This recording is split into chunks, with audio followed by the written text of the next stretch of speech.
Good day to you one and all. It is I, Justin Hawkins, and this is Justin Hawkins Rides Again, the long-form podcast. Today, Jenny May Finn and I are going to be discussing originality and the quest for it. I don't know how... we talked a lot about a lot of different stuff and went a bit off-piste in a couple of places. But really, I think what we were talking about is what denotes originality, how do you chase it, and what do you chase it at the expense of? You know, nothing is free in the creative realm.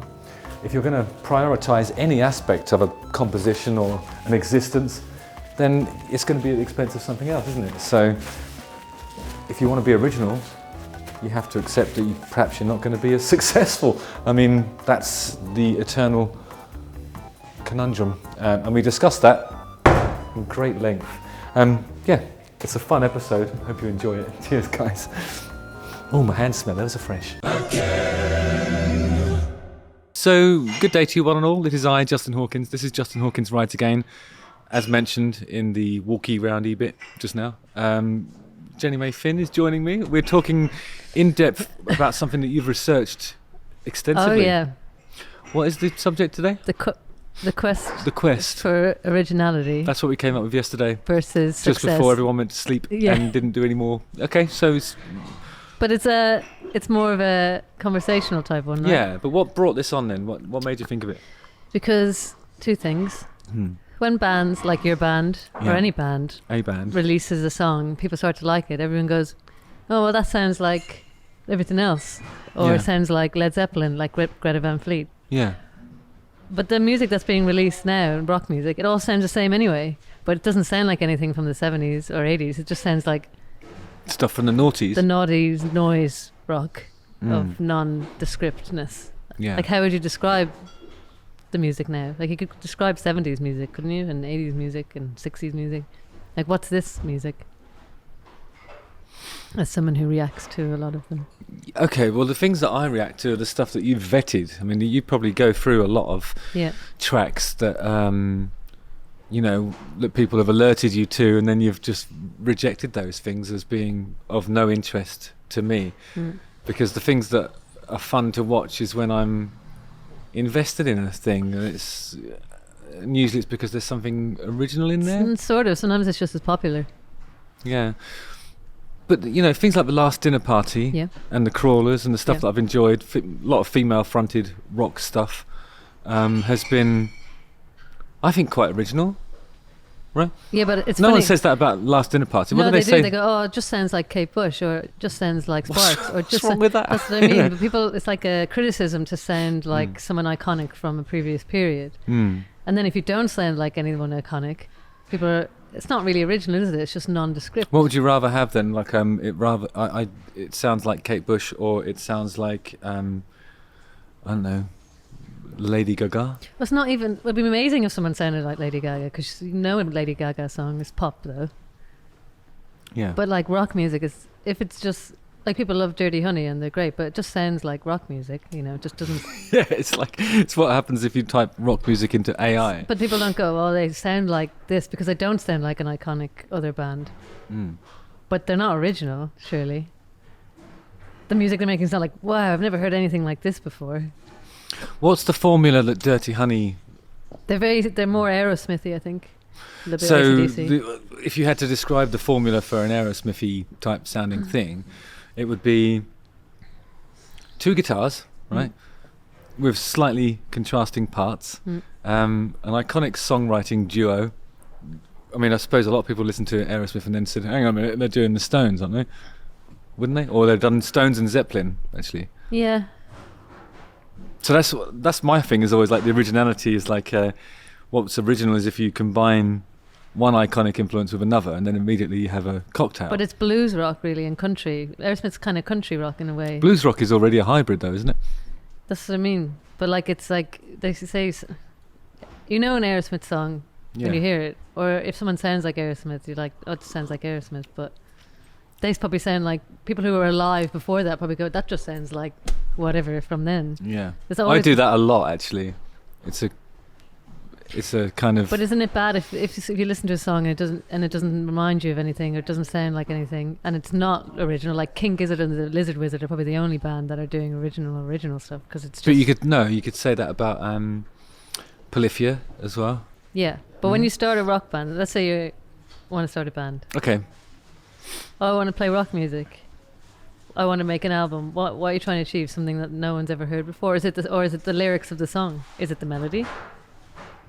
I think bands. You can't go too far out of your genre, because then you just know it. Like some people don't like listening to something that's too original. Like if you just started like every 5 seconds playing 2 notes, and then the drummer hits the drum once, and then the singer screams, and then goes on a monologue. It's like. Yeah, what's wrong with that? That sounds amazing. I know, but a lot of people wouldn't do that, because people wouldn't listen to it, would they? They'd be like, "What's this? This sounds insane." Yeah. So, like, in that instance, though, you're combining, I suppose, Led Zeppelin, Rolling Stones, and William Shatner. Yeah, but with actual space in the middle, like there'd be silence in between it's about the the things that they're not playing. Yeah. Yeah.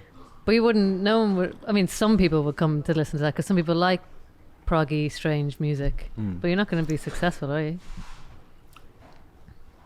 So you think that there's the reason why certain types of rock become successful is because of the familiarity of it, and it's not challenging, and it's just. Well, it's the same as pop music, then, isn't it? Yeah. But people that criticise bands, because that's what I mean. Why is it a criticism to say you sound like? What do you expect? Yeah. Like, what are you expecting when you listen to a new band? Never to have heard those combinations. Oh, okay. Are you asking if it's even possible to be original? Well, yeah. And have an audience? Yeah. Yeah, that's the question, isn't it? So, how would one go about creating an original rock band that's listenable? Yeah. So you just have to extend the influences, don't you? So instead of doing Stones and Led Zeppelin, which is what Aerosmith is. And what's the Stones? Stones is blues and rock and roll. But like when the Stones started out, who were they trying to be like? They were trying to be like Rusty. Who would it be? I suppose they liked blues folk, didn't they, from the deep south, and they probably liked some beat music, what they used to call beat music, I guess. Like with The Darkness, that people said you were just trying to be like other bands. No, but like what? Nobody ever levelled that sort of criticism as us. We were distinct and original. So if you came out and sounded like, because we did have dramatic monologues in a lot of our stuff. You know, it was like we were doing AC/DC, Queen, and some Brian Blessedy type dramatic monologues. Yeah, but a lot of bands sound like a guitar, drums and a bass and a singer. That's what it just sounds like. Rock music does sort of all sound the same. But what makes it different? What makes them stand out? Is it the lyrics? Is it the melody? You've got a problem with modern music? Well, I like some modern music. It's not. Yeah, but I mean, in general, when you're trying to find stuff, you're sourcing stuff in the rock sphere. You struggle to find. Yeah, it just all kind of sounds the same. Like, So you're listening for things that go against the grain, but not to the extent that we lose like the traction of the algorithm. We want stuff that people are actually aware of and are inclined to listen to. So it's got to be mainstream to a degree, but it also needs to be have something that catches our attention. Yeah, because there's people making music all the time that's original, but they're not successful. Yeah. Same with art. It's probably the best art in the world no one's ever seen. Because they're focused on their art, they're not focused on the hustle. You're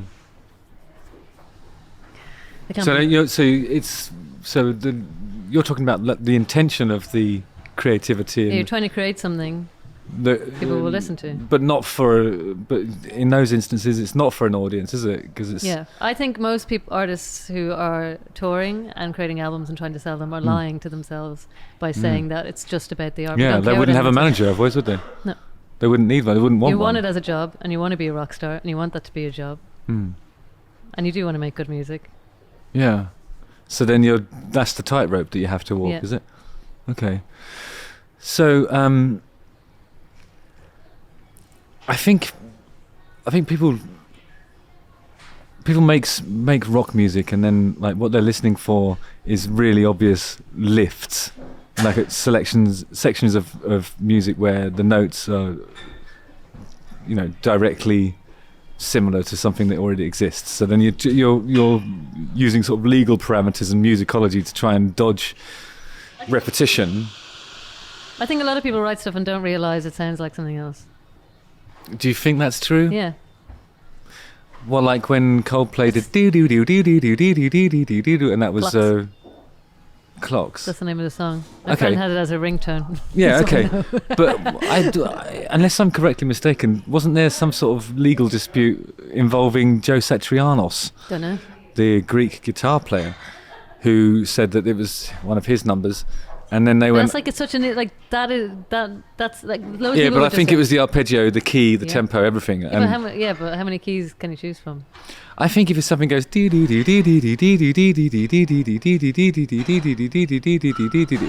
like that, you're in a bit of trouble there. And I think they claimed that they'd never heard it before. Which is... People always think everyone's heard everything that everyone else... When you know something, it's almost impossible for you to think that someone else can't know. This always happens. It's like that Drumeo thing. Are you defending the Coldplay? No, I just think that people... Well, how do you think poor Joe Satriano feels when he's made that piece of music? Maybe he's ripped it from... Someone else has done it, but they're not famous, so they don't have a voice and they can't tell him. He's never heard it before. But Joe Satriano isn't the voice. He's the guitar player. Yeah, but I mean, I think it was an instrumental. To voice his opinion, I mean. No, he belches into a machine. Don't have any lips. They don't need them. That's it. They have them so He's so evolved as a guitarist. He came from generations of guitarists. What's your opinion on it? Why are you putting it all on me? Because I don't care. Just don't care. You do care about music. I care about music, yeah. This is about music. Oh, right, well, I do care then, by implication. Well, I don't care for a lot of music. What would like to happen is for me to win the lottery and then retire. Yeah, so would I. Should we do that? For the purposes of this podcast, you have to at least pretend you care. I know, I'm going to pretend, yeah. What's this? Music, my passion, my life. You like... My raison d'etre. Yeah, you love good music. I do, yeah. I love it, yeah. I love it, nothing more than it. So is the music you like... I sent you an album recently. What was it? That was sort of originally. Remember it was. It had a lot of... Spiderland. But it was old, wasn't it? It's from the 90s, wasn't it? Yeah. But it did have some of those unusual bits that you're like, oh, they've actually... Yeah, some good sort of prose spoken monologues and stuff. They weren't just... Yeah, there was something different about it, and actually felt... And it did sound like other stuff from the 90s. And it had, I think, maybe one of the things that... that you could say is original is like the exploration of dissonance, because there's so many, like the thing about that, going back to that Coldplay example, they're the most obvious bog standard triad chords. There's a root in there, and there's a fifth, and there's a third, whether it's major or minor, and then within those four generic chords, it's so watery, and like it's not that. I mean, it's the way it's played that makes it original, but apparently it's not original because Joe Satriano tried to sue them, and maybe he succeeded. I'm not quite sure how that played out, but it's pretty obvious there's going to be other stuff that sounds like that because it's generic chord sequence played by unimaginative band, turgid sounding, and just like that's the reason why it's everywhere, is because it's not even remotely offensive or jarring. There's nothing in there that resembles dissonance. It's all just obvious rudimentary piano playing, I'm not trying to disrespect it. I'll do that later. But what I'm saying is it's obviously not original in the strictest sense. And then as soon as like you get a band like Pixies or that one that you sent me, Crawlers. Oh no, Slint. No, Slint. Yeah, and then you get something that sounds dissonant and jars. Like I think Pavement's one of the most original rock bands that came out of the 90s, just like that stuff's like half the time you can't even work out what chord he's trying to play.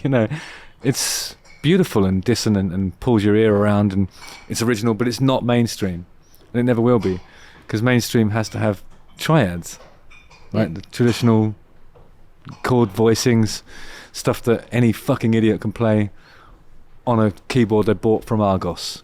Yep. Argos. Because sometimes there's a catalogue with the stuff. No, it doesn't matter. There's the little pens. Argos. They have little pens and catalogues. Best bit, yeah. Mm-hmm. But I was just thinking about like singer-songwriters that come out now. It's just someone playing some chords, singing over it. But you know what makes, it's... like, it's the song. There's a lot of singer-songwriters that came out probably maybe about 5 years ago or something like that. And then what they would do is they'd establish one shape that they moved around with a special tuning. And then that would enable them to focus on the vocal. But then something dissonant would occur because of the chord voicings, like the open strings that were there would sort of jar a little bit with the actual shape that they were following. And it sounded like it was original. Yeah. But it definitely wasn't. It was just some guys that didn't know how to play the guitar properly. And if you tried to sort of map that out on a keyboard, it probably would sound interesting. And I definitely put that in there because it's still crazy baby bullshit stuff, that's of no interest to anybody that listens to music carefully, But singer-songwriters still are so successful. Still, a lot of them are sounding a bit like Lewis Capaldi. I was listening to I was in the car, so the radio was on. And I was like, oh, I thought that was Lewis Capaldi. And then I was like, oh, I thought that was... And they're two different people. And I was like, oh, he's now the template. And neither of them were Lewis Capaldi. Yeah. And I think one was called Keane or something. But you mean the band Keane? No. Oh. His name was Keane. Okay. I don't know. I think it was... Surname? Can't remember. Maybe he's got two surnames. He's Irish, so people couldn't really pronounce it properly, and it was annoying me also. Okay. But they've just copied that template. I mean, there's nothing really... Is it the lyrics that people are really listening to? Like... Unlikely. It's just the emotive feeling that's coming through when the person's playing it. It's just like... I think it's that thing that... I mean, I did an episode recently when I was talking about Beartooth. The thing that I was noticing about him is that there's nothing really original or kind of dissonant, jarring, or however you want to describe it, in the music that he's doing, but he's doing it with so much passion that it's the authenticity is the thing that resonates with an audience that just wants their singers to believe in what they're saying. Yeah. So it's more about the personality in a way. I think it's about the intent. Yeah. Especially with singer-songwriter stuff. Because they're sat there with their own thoughts, in their own little worlds. They usually haven't got a band to collaborate with. So they can trick themselves into, I think, accidentally borrowing stuff from existing music and not really being accountable for that. Like if I was working with you, for example, writing a song, and I went, and I wrote something, you went, hang on a minute, that's Star Sailor. Because you use your collective hive mind to figure out when you're stealing stuff. Because I think that's true. Like, you've a really in-depth knowledge of songs panning a lot of decades. I don't have that. I've listened to a lot less songs than you. But if I write something, someone will... Sometimes you send me a thing and then I tell you what it's stealing from. Yeah. That's always fun to do. I was proud that I sent you that album. That someone sent it to me. Who was that? William Reed. He was like... trying to get me to listen to this album for years, and then I finally did, and he was right. It is really good. But I think my first song I ever wrote when I was a teenager, everyone said it sounded like Green Day's Basket Case or something. What was it called? Chicken in a Basket Case? No. Potato full of baskets. No, basket full of potatoes. I can't remember what it was called. I don't think it had a name. How does the original Basket Case go? I think it was the chord progression, and everyone was like, it sounds like Green Day, and I hadn't heard this song, and no one could believe me that I hadn't heard it, but I never listened to Green What's Day. What's the chord sequence of that? G. What are you doing? How does it go? Sing it. No. Come on. No. Off camera. No, off camera. I can't even do it to you in the privacy of the... Yeah. Do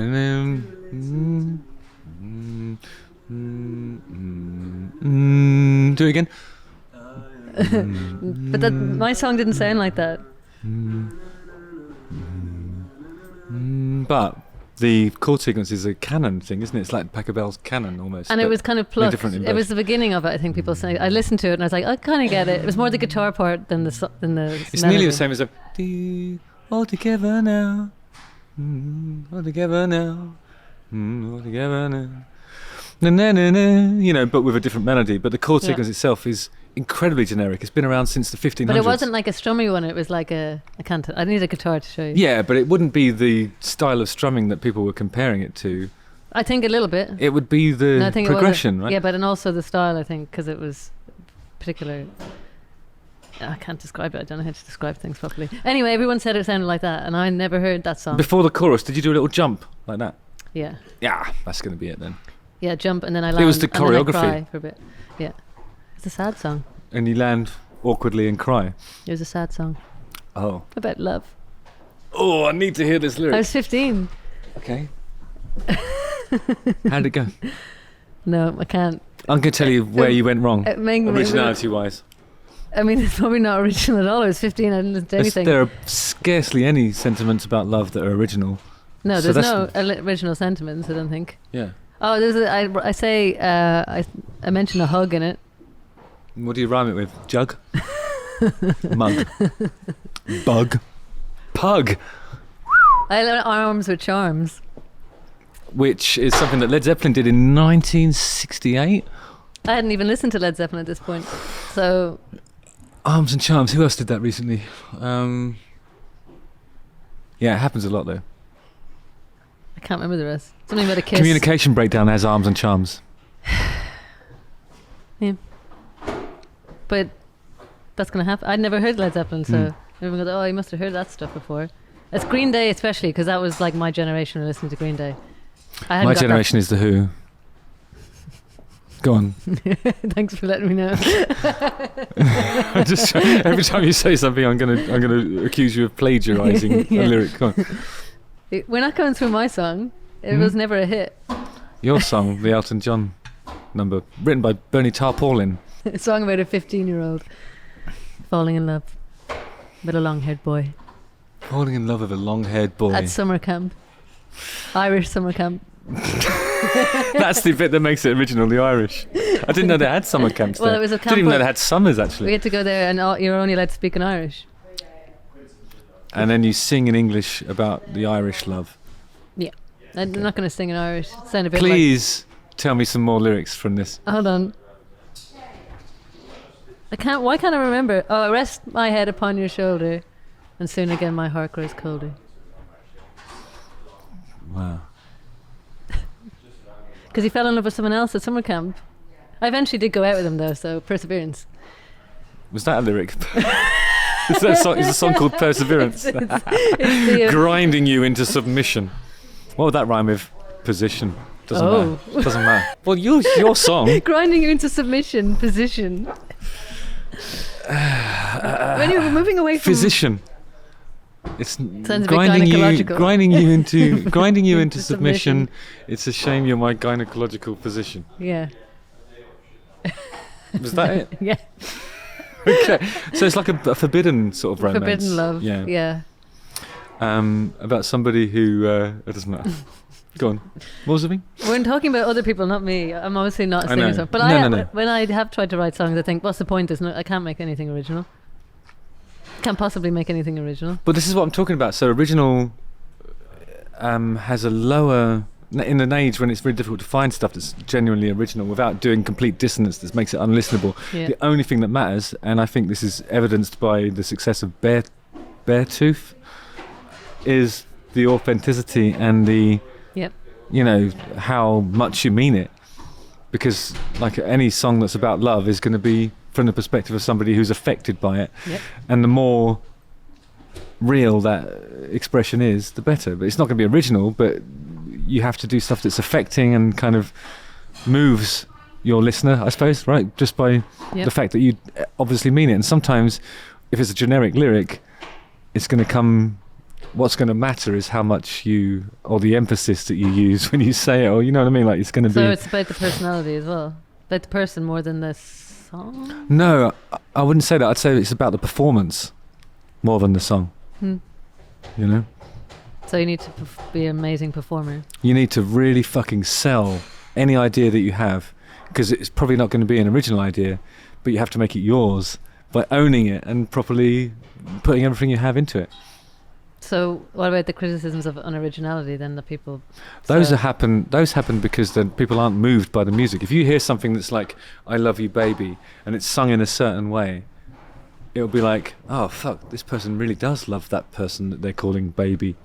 Yeah. You know what I mean? Like, and it's like, and something will happen inside you that you don't understand. It isn't going to be about the lyric, obviously. It probably isn't going to be about the music. It's going to be about maybe there's a break in the voice or some sort of affectation that suggests an authentic expression of love that you haven't kind of experienced before, you know? Well, so what about great songs that people can cover then? Because they transcend the performance. That's a good question, yeah. Well, yeah, I mean, those are the true originals, aren't they? The standards. That's what everyone chases, and there's so few of them. Yeah. I mean, there's how many songs? We talked about this another time. 200,000 songs released every day on the streaming platforms. 100. I put it to you that 199,999 of them are just dog shit. But there will be one where it's a true expression of something that moves you, and it's going to be. This is why I've always said, if your song is on a karaoke list, you've made it, because everyone's singing those songs and everyone still loves it. Even when someone who cannot perform, save their lives, is singing it. It still moves everyone in the room. Yeah. It's definitely not the performer that's doing it. Yeah. That's what you want, right? To be on a karaoke. Do you think list. that one of our songs is a standard? Yeah. It's on everyone's always singing it at karaoke. Yeah. And they cannot sing that song. No it's not about that, but it reminds... like the least singable why does song. It work then? Is it because it reminds them of when they heard it or something, it's soundtracked something in their life? Because it's a legit... It soundtracked that year, 2 years almost, didn't it? Yeah, so if anything happened to you at all during those years, you probably would have associated that song with that. Yeah. Or people, maybe it can't just be the year, because people younger and older... I think it's like... It's just the song... It's a simple song. Love it doesn't rhyme. It's not my favourite lyric that I've ever written. I wouldn't even say that it was writing. It's just like utterances that I scribbled on a piece of paper, but it's just, for some reason, it's authentic sounding, isn't it? Or it connects for whatever reason. Yeah, because if you're talking about, you need to write something that seems authentic, but that song's not like... Seems. That song doesn't just seem authentic. That song is authenticity incarnate. I believe in a thing called love. I believe in a thing called love. But it's more an upbeat song about love, I guess, rather than a sad... No, it's actually a song about my belief. In love? In a thing that's called love. Oh. Yeah. It's almost like I tried to find a more wordy way of expressing something that can easily just be said in 3 words. I love you. Yeah. Mine's a more meandering thing. I think I took inspiration from my grandmother, whose motto was, why use one word when you can use 15 and still not make any sense? It's a good idea. I think people need to use more words. Yeah. There's too many people have not enough syllables. Yeah. To make it bounce and dance like that. It's a percussive way of singing. I think that's what people like. Fiddly diddly dee. Told you fiddly diddly dee is great. Yeah, you're right about that. But your fiddly diddly dee is a sort of 3, 4, 6, 8 time. No, I don't like swinging. You know I don't like swinging. That's not what I've heard. Sorry. I've no one to swing with, didn't I? Just I'm going to put you in touch with some. There's probably some clubs around here. Do you actually. know a really hot man? A really hot what? Man. That's not swinging. That's a relationship. Yeah, swinging is when you go to like one of these places. No, you need a relationship to swing. That's what swingers are. It's you're in a relationship and then you swap partners. Oh, is it? Yeah. What do you think it was? I thought it was just like being promiscuous with strangers in a that's just consensual, non-consensual. That's just normal life, isn't it? Well, it has been so far. Yeah. No, swinging. They put their car keys in the bowl. Yeah. Because they're a but couple. they don't have to be in a relationship, do they? Yeah. Swingers are people. Isn't that just like what happens when you go to a classic car club or some sort of auto rally? That would be a good mistake, wouldn't it? Anyway. Yeah. Oh, I thought swinging was more of an umbrella term to do it, but it doesn't matter about that. We were talking about musical, the swinging. Yeah, rhythm. I get why people like the swinging. I like faster songs. Yeah. I don't like slow songs. What? We're talking about tempos. Yeah. So what's your favourite tempo then? Anything above 140? I like fast. That's it. What? Get your heart racing. Yeah, but a slow song can do that too. Kind of, sort of, I guess, yeah. Mm. But not for me as much.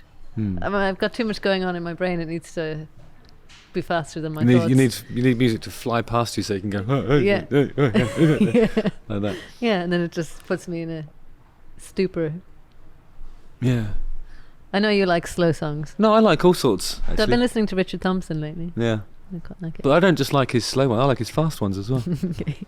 You know, like Turning of the Tide and all that stuff. That's fast-ish. So what have we figured out so far?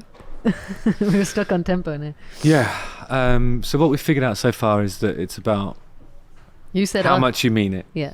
Unless your song's so good, and then anyone can sing it. So what is it that makes those standards things that anyone can sing and glean some sort of meaning from? Yeah. Like Dream On by Aerosmith's another one that people sing a lot. That people cannot sing. Can I be honest with you about that song? You hate that song, I know. It's my least favourite Aerosmith song. But there's something in it that makes people feel elated. Yeah, it's the similarity to Stairway to Heaven. No, it's not that bit that people love. That's the beginning bit. It's the bit where he's screaming Dream On. Yeah. Yeah, like that. The vocal fry. It's definitely fried now, but yeah.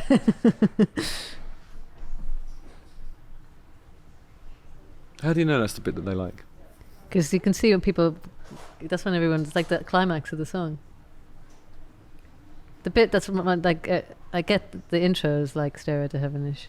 But I don't think that's why people... No, but I think like... That's not the bit people are it's singing. More like... I don't think any of it's that similar, you know, harmonically or melodically or anything. I just think it's like...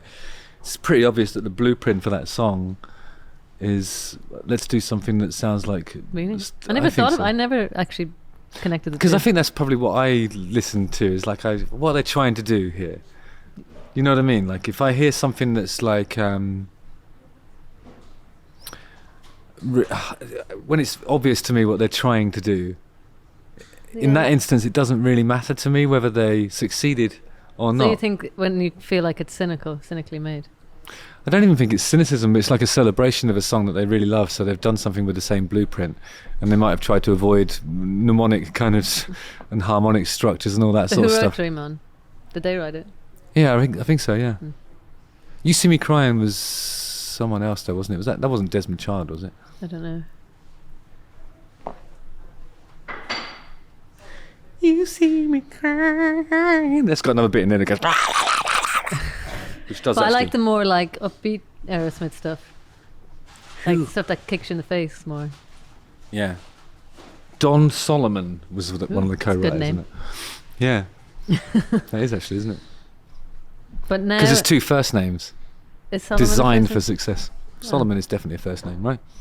I was actually thinking about the noise downstairs, to be honest. I don't know what name? We're talking about originality. Oh, okay. I don't know anything about that. It's not our business to know those things. What about... Yeah. Go on.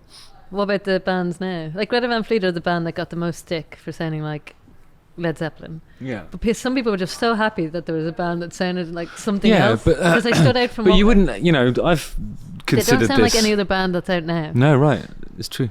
So that's the original. They sound like what you wish Led Zeppelin was still going. Yeah, why don't more people people sound like the Led Zeppelin? But the thing is, his voice is really similar in timbre. The way he delivers stuff. Probably better, more powerful. Yeah, definitely now, at least. You know, well, actually, yeah, he's got loads of range and power, and probably like with modern recording techniques, he's not flat and sharp like Robert Plant always was. But Robert Plant's voice is completely iconic, and completely original, and he was definitely borrowing a lot of tools from. Yeah, they're the most like people say. Oh, Led Zeppelin stole everything. But what else are they supposed to do? Yeah, I mean, the Greta Van Fleet thing is like, that's one of the things where I listen to it and I say, oh, they're trying to do Zeppelin. But when I think about that more carefully, they're not actually stealing Led Zeppelin songs. They're doing their own thing, but it's done in the Led Zeppelin style. Yeah. You know, which makes it difficult to believe anything that they're doing is authentic. Like any of their sort of If they start singing about Mordor and, you know, doing Tolkien-esque lyrics, then it's kind of like, oh, okay, so you're really doing the Led Zeppelin stuff. And now I think they've expanded their range of influences in a really cool way, and I actually really love what they're doing. And I think they were quite young when they came out. Yeah, I mean, of What do course you they're going to come out and pretend to be their favourite band. It's how everyone starts, but I think they became unexpectedly successful because they're so fucking good at it. Yeah. You know, and it's, like I said in the first episode we ever did, I think, you can't listen to his voice and not be excited. You just can't. Yeah, and they put on a good show as far as I can tell. I haven't seen them, but Yeah, I'm actually a big fan. I think they're really good. and they've got their own weird personality. And now I'm at the point where if someone slags them off to me, I'm like defending them. Yeah. I think they're good. Mm. But like they don't sound like any other band out right now. More bands sound like AC/DC, really. If you think about it. Yeah. Well, that's one thing that Joel O'Keefe from Airborne says. Like in Australia, especially, there's a million AC/DC bands, and they just happen to be the one that, you know, Airborne are the ones that are able to do it on a worldwide basis for a combination of luck and perseverance, your favourite. And you know what I mean? Like they're aware of the fact that there's a lot of other people doing exactly the same thing, but they're not the same songs. Yep. You know, there might be some melodic choices that are similar across the board, but it's the blueprint. And AC/DC invented that blueprint, Yep. the pub rock blueprint. I love it. Today we're talking about originality and the quest for it. What makes stuff resonate when, in fact, is it even possible to do original music? In the purest sense, probably Is not. that the point? Why is that always the point? Well, the point is because you say that everyone slags off stuff Yeah. because they make, you know, comparisons to things that are amazing. Yeah. It's like saying, "Oh, I hate that car. It just looks like a Lamborghini." You know, it's like that, isn't it? So that's the thing. Yeah. But if it's not a Lamborghini, then it doesn't count. Yeah. It's strange. Yeah. I mean, there are people who do just steal stuff from people. So I get why there's that weird sort of like...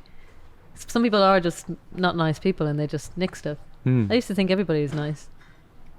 No, People not- are not in actually the doing music mean trade. things. We could talk about the Verve Bittersweet yeah. Symphony, Yeah. which doesn't sound like anything before or since, apart from the record that they sampled that string part from and got into trouble for. I mean, that's a direct lift, but it still sounded fresh and original and was Yeah. completely repurposed. And nothing else sounds like it. Yeah, and people are always chasing that, and they can't because they did it, and it's a great moment. But it's like using something and putting it in something new is creativity. It's just an ingredient, isn't it? I think the problem is that the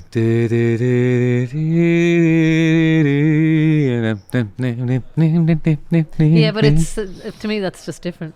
It's completely different. It's a different tempo. Yeah.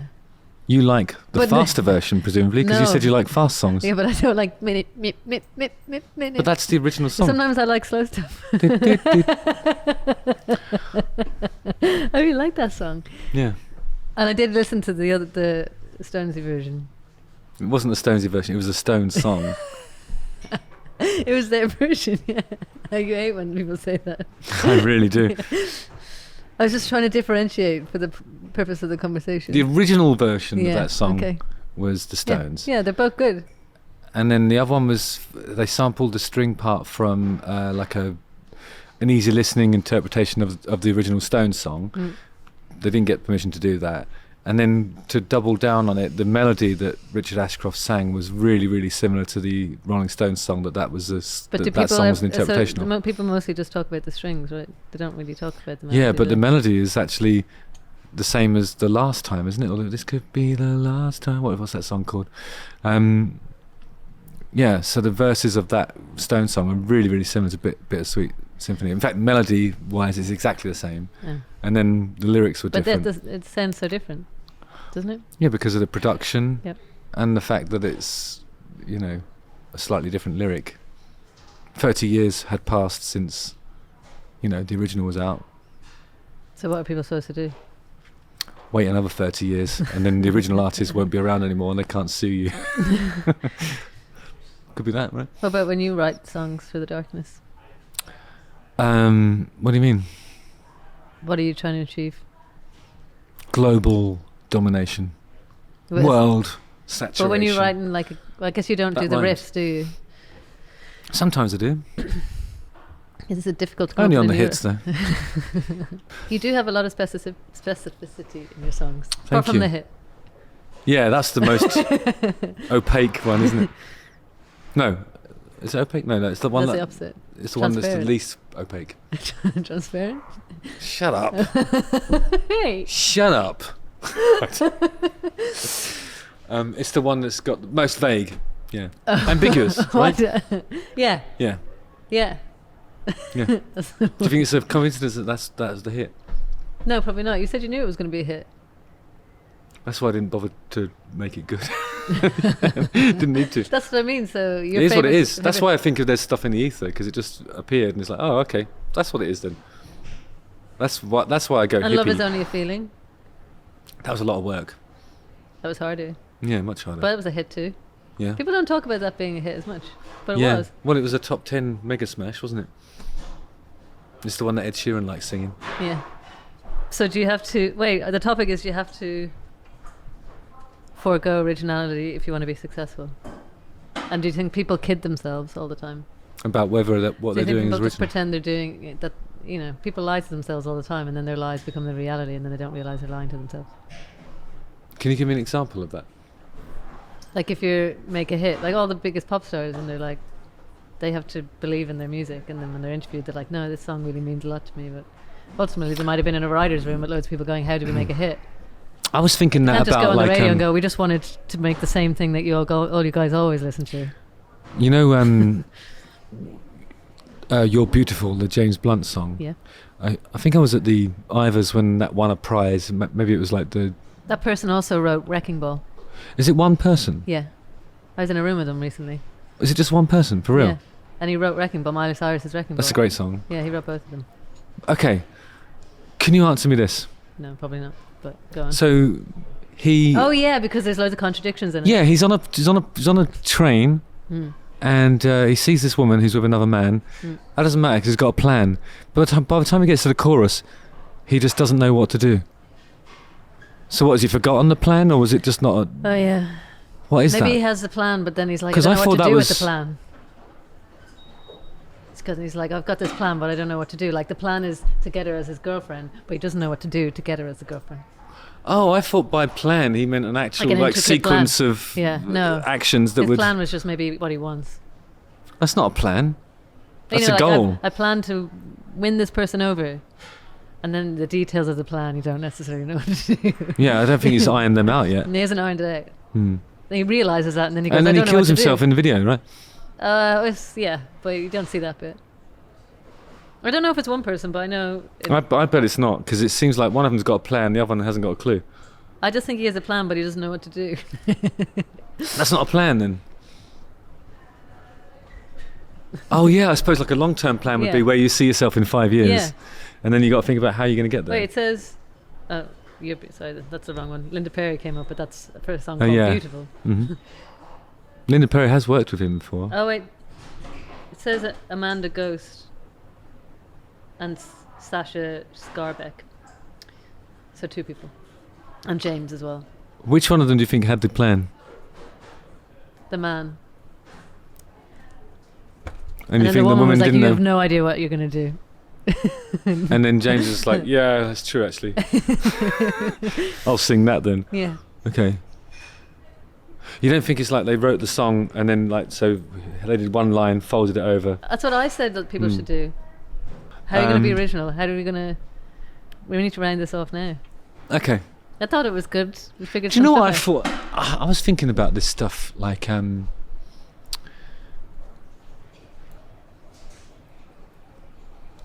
whenever I sort of... I always assume when I hear something that's sort of generic to the extent that I can actually tell you where they've stolen an idea from or borrowed an idea from, I always assume then that the person that did that is incapable of original thought. That's a bad piece of judgment on my, or Might being just- judgy, isn't it? Maybe they had an original thought and they just didn't think it was very good. Well, it's not as good as the one that sold millions of records for somebody else 30 years ago. They're probably right. Yeah. They're probably right. In conclusion,